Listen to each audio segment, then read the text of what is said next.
This is a video to demonstrate how to determine the equation of a graph. The first step is to determine the parent function for the graph. So this particular example is an absolute value. Its parent function would be f of x equals the absolute value of x. So the next step is to determine the vertex or turning point of the graph. This will give you your HK, and then we will use the translation rules from there. So vertex normally starts at 0, 0 for an absolute value function, and it has been moved 1, 2, 3, 4 to the right, and then 1, 2, 3, 4, 5 down. So our vertex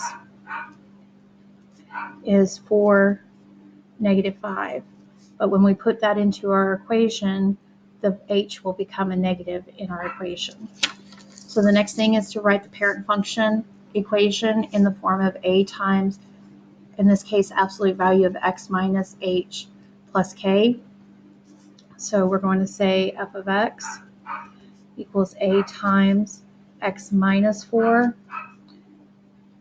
minus k, because it's minus plus k, which is -5. All right, our next step is to pick another point on the graph to be used to substitute in for x and f of x so that we can find out what our a is.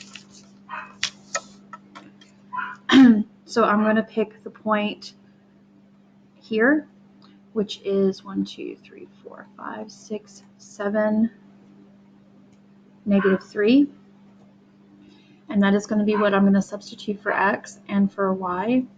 So I'm going to say -3 equals a times absolute value of 7 minus 4 minus 5. And now I will solve for a to find out what my a is.